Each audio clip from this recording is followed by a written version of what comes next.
नमस्कार, खबरें जारी न्यूज 24 पर मैं हूं आपके साथ मकसूद खान। 24 की चौसर में आज बात करेंगे उन परिवारों की राजनीतिक किस्मत की जिनका फैसला तीसरे दौर की वोटिंग के बाद इलेक्ट्रॉनिक वोटिंग मशीन यानी कि ईवीएम में कैद हो चुका है, जिसमें उत्तर प्रदेश का यादव परिवार भी है, महाराष्ट्र का पवार परिवार और मध्य प्रदेश के राजघराने भी इसी फहरिस्त में शामिल हैं। लेकिन सबसे पहले बात करेंगे हम देश के सबसे बड़े सूबे उत्तर प्रदेश की, जहां पर पहले 2 फेज में 16 लोकसभा सीटों पर और अब तीसरे फेज में 10 सीटों पर मतदान पूरा हो चुका है और इन 10 सीटों में से 3 पर मुलायम सिंह यादव का परिवार चुनाव मैदान में है। ऐसे में क्या इस बार अखिलेश यादव और उनकी यादव फौज अपने गढ़ को बचा पाएंगे? सवाल दरअसल इसीलिए है क्योंकि इन 10 लोकसभा सीटों में जिन 3 सीटों का हम जिक्र कर रहे हैं उसमें एक फिरोजाबाद लोकसभा की सीट है, जहां पर प्रोफेसर राम गोपाल यादव के बेटे अक्षय यादव चुनाव मैदान में हैं। मैनपुरी से डिंपल यादव हैं और बदायूं से हैं शिवपाल के बेटे आदित्य यादव।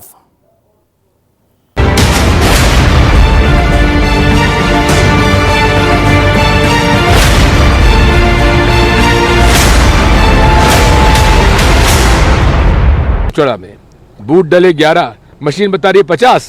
कई जगह ऐसा सुनने को मिल रहा है जहां बीजेपी के कार्यकर्ता नेता बूथ पर कब्जा करना चाहते हैं।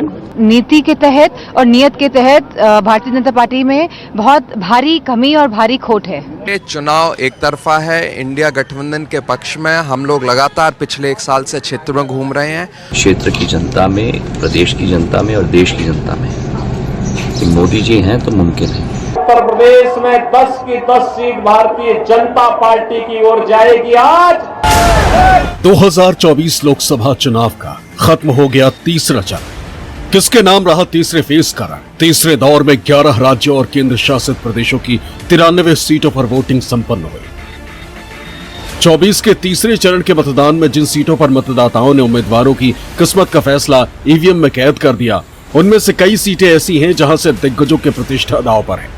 खासकर उन परिवारों के प्रतिष्ठा का सवाल है जिनके अपने परिवार से भाई, भतीजा, बेटा, बेटी, सास, बहू को प्रत्याशी बनाकर महासमर के दंगल में उतारा गया।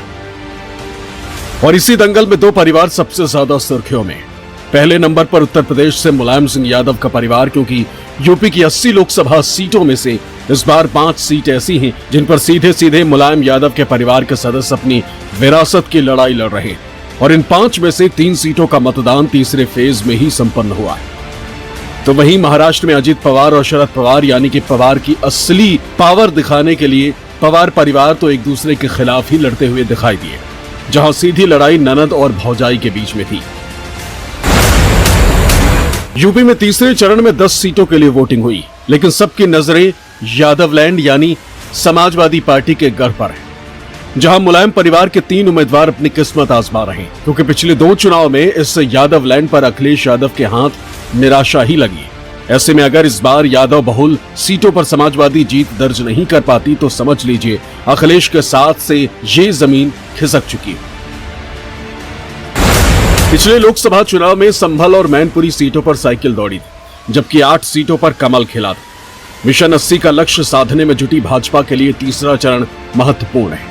देश के बड़े राजनीतिक घरानों में शुमार सैफई के यादव परिवार के जो 5 रणबांकुरे चुनावी संग्राम में पराक्रम दिखाने के लिए उतरे, उनमें से 3 की परीक्षा तीसरे चरण में संपन्न हुई।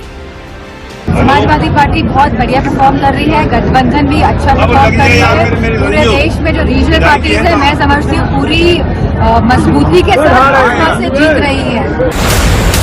मैनपुरी लोकसभा सीट से सपा के इस गढ़ में साइकिल की रफ्तार से प्रतिद्वंदियों को पछाड़ने के लिए पार्टी के मौजूदा सांसद डिंपल यादव मैदान में डटी। बदायूं लोकसभा सीट भी यादव परिवार के साख का इम्तिहान लेगी। सपा अध्यक्ष अखिलेश यादव ने यहां से शिवपाल के बेटे आदित्य यादव को टिकट दिया। बात अगर फिरोजाबाद लोकसभा सीट की करें तो यहां भी सपा को पिछली बार हार का सामना करना पड़ा था। इस सीट पर सपा ने लगातार तीसरी बार अक्षय यादव को चुनाव मैदान में उतारा है। अक्षय यादव राम गोपाल के बेटे। तीसरे चरण में 3 यादव उम्मीदवारों का फैसला हो चुका है, जिसमें से समाजवादी पार्टी के लिए सबसे सेफ सीट मानी जा रही है डिंपल यादव की सीट। डिंपल यादव को सपा ने मैनपुरी से टिकट दिया है। हालांकि बीजेपी दावा कर रही है कि यहां पर इस बार कमल खिलेगा, क्योंकि तीसरे चरण में मैनपुरी सीट पर डिंपल यादव की सीधी टक्कर भाजपा के ठाकुर जयवीर सिंह से हुई। निश्चित रूप से हम आश्वस्त करते हैं, राष्ट्र के भाग्य, प्रदेश के भाग्य के साथ मैनपुरी का भाग्य जुड़ेगा। मैनपुरी प्रदेश का ग्रोथ इंजन बनेगा और हम सब मिलकर के मैनपुरी की बेहतरी के लिए काम करेंगे। पुनः मेरी प्रार्थना है, सब लोग जयवीर सिंह को अपना आशीर्वाद देंगे, कमल का वोट करेंगे। 10 साल में अगर कोई सरकार अगर काम नहीं कर पाई है, अपनी विफलता पूरी दिशाओं में जिसने फैलाई है पूरे देश में, जहां आज लोग कहीं ना कहीं आक्रोशित है, कहीं ना कहीं निराश हैं और कहीं ना कहीं जहां दबाव की राजनीति का प्रयोग आप सभी समाजों पे, सभी वर्गों पे कर रहे हैं, तो मैं समझती हूं कि आज देश का लोकतंत्र बचाने का चुनाव है और कहीं ना कहीं संविधान की भी रक्षा करने का चुनाव है। मैनपुरी सीट यादव परिवार का गढ़ कहा जाता है, जिसकी सबसे बड़ी वजह है मैनपुरी सीट पर यादव की वोट संख्या, जो कि सबसे ज्यादा है। और इसी जातीय समीकरण को देखते हुए समाजवादी पार्टी दावा कर रही है कि डिंपल यादव ये सीट 4 लाख से ज्यादा के अंतर से जीतेंगे। शिवपाल जी और अखिलेश जी में समझौता कराने में हाँ। अब आप ठीक है?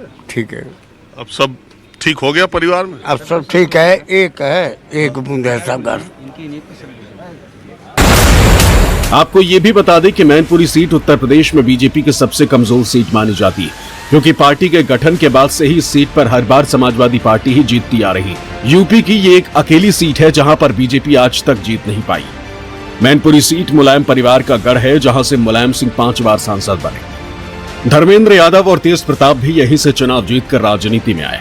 अब मुलायम सिंह की बहू डिंपल यादव यहां से सांसद है।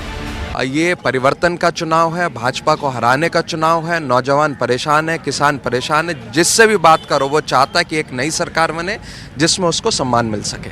मुद्दा क्या आपके समझ से इस चुनाव में दिखाई दिया आपको? संविधान को बचाना, नौजवानों को नौकरी मिलना, किसानों को एमएसपी की गारंटी मिलना, महिलाओं को सुरक्षा मिलना, बिजली, ऐसे कई मुद्दे हैं जिन पर आज वोट पड़ने वाला है। आपको लगता नहीं 5 किलो राशन, किसान सम्मान निधि, 370 राम मंदिर, ये मुद्दे भी जमीन पर ज्यादा कारगर लोगों को दिखाई दे रहे? नहीं, बिल्कुल। ये जो 5 किलो राशन की बात है उसमें भाजपा मक्का और बाजरा गर्मी के महीने में खिलाने का काम कर रही है। भाजपा के लोगों को ये नहीं पता है कब क्या काम करना है, तो वो सरकार चलाने के हकदार भी नहीं है। मुलायम सिंह की मृत्यु के बाद ये सीट मुलायम सिंह की बहू और अखिलेश यादव के पत्नी डिंपल यादव को मिली है, जिनको जिताने के लिए अखिलेश यादव एड़ी चोटी का जोर लगा रहे हैं। ये फ्रस्ट्रेटेड हैं, फ्रस्ट्रेट हो चुके हैं और फ्रस्ट्रेट इसलिए कि जनता इनका साथ नहीं दे रही है। इतने दिनों से जब से कुर्सी पे बैठे हैं केवल झूठ बोलते हैं, इनकी बातें झूठी निकली, वादे झूठे निकले, इसलिए फ्रस्ट्रेट होकर के ये अपने कार्यकर्ता नेताओं से इस तरह का व्यवहार करवा रहे हैं। ये चाहते हैं रिएक्ट करें हम लोग, लेकिन हम जानते हैं कि भारतीय जनता पार्टी के लोग बहुत चतुर हैं। चतुराई से जो बुनियादी सवाल है महंगाई का, बेरोजगारी का और जिस तरीके से अन्याय उत्तर प्रदेश में हो रहा है उससे हट जाए हम लोग। देश के अंदर 94 में से ज्यादातर सीटें भारतीय जनता पार्टी की झोली में जाकर के जो जनता की आकांक्षा है कि अब की बार 400 पार का लक्ष्य भी पूरा होगा और फिर एक बार मोदी सरकार का आपकी आकांक्षा भी पूरी होगी। ये चुनाव अखिलेश यादव के लिए एक बड़ी चुनौती की तरह है, जहां वो मुलायम सिंह के बिना पहला चुनाव लड़ रहे हैं, क्योंकि मुलायम सिंह यादवों के साथ मुस्लिम और पिछड़ा वर्ग को भी साथ लेकर चलते थे, जिसके लिए उन्हें धरती पुत्र भी कहा जाता था। ऐसे में अखिलेश इस बार यादव परिवार के साथ कितनी बचा पाएंगे, ये देखना भी दिलचस्प होगा। Bureau report, news 24। और 24 के 64 में आगे बात सियासत के उस पहलू की करेंगे जिसमें सियासी समीकरण कुछ ऐसा बैठा है कि परिवार वर्सेस परिवार हो गया है। महाराष्ट्र की बारामती लोकसभा सीट पर इस बार लड़ाई पवार वर्सेस पवार की है। एक तरफ शरद पवार की बेटी सुप्रिया सुले हैं, तो वहीं दूसरी तरफ उनके भतीजे अजित पवार की पत्नी सुनेत्रा पवार है। अब दोनों की राजनीतिक किस्मत ईवीएम में कैद हो चुकी है, लेकिन एक बात तो तय है कि जीतेगा कोई एक ही, यानी परिवार में एक को जीत मिलेगी तो दूसरे के हाथ में हार होगी। महाराष्ट्र की बारामती सीट पर लड़ाई सिर्फ सियासी नहीं बल्कि पारिवारिक भी है। लोकसभा का ये चुनाव पवार की पावर का लिटमस टेस्ट है। साथ ही साथ परीक्षण इस बात का भी हो जाएगा कि पवार विरासत का असली उत्तराधिकारी कौन है, अजित पवार या सुप्रिया सुले। क्योंकि बारामती में इस बार लड़ाई ननद वर्सेस भौजाई की है। एक तरफ नारा है अजित पवार के सम्मान में भाभी जी मैदान में, दूसरी तरफ अजित पवार की चचेरी बहन सुप्रिया सुले मैदान में है। उनके समर्थक कह रहे हैं शरद पवार के सम्मान में सुप्रिया दीदी मैदान में। जब लड़ाई सियासी हो और मुद्दा चुनावी हो, फिर इमोशन और रिश्तों की जगह नहीं बचती। इमोशंस नहीं है भैया, लीडरशिप जिम्मेदारी की काम होता है और you have to always lead from the front. So a leader has very little time for emotions. Emotions में फंस जाएगा तो काम कैसे करेगा। सुप्रिया सुले और सुनेत्रा पवार की सियासी किस्मत का फैसला अब ईवीएम में कैद हो चुका है। पिछले चुनाव में जो दोनों एक दूसरे की ताकत बनकर खड़े थे, बीजेपी से लड़ रहे थे, अब वही एक दूसरे के खिलाफ चुनावी ताल ठोक रहे हैं। बारामती सीट को आमतौर पर पवार परिवार की पारिवारिक सीट माना जाता है। 2009 में सुप्रिया सुले पहली बार यहां से चुनाव लड़ी और जीती। 2014 में शरद पवार ने यहां से चुनाव जीता। उसके बाद 2014 और 2019 के चुनाव में भी सुप्रिया ने बारामती की सीट पर अपना कब्जा बनाए रखा। लेकिन इस बार 2024 के चुनाव में पवार बनाम पवार यानी कि सुप्रिया बनाम सुनेत्रा की लड़ाई हो गई। विकास बारामती का विकास अजित पवार। अच्छा, लोग विकास का मॉडल कहते हैं बारामती में, ग्रामीण में तो सॉरी शहर में तो विकास दिखता है लेकिन ग्रामीण में आज भी कहीं ना विकास का अभाव है, उस पर क्या कहेंगे। डेवलपमेंट है, पहले से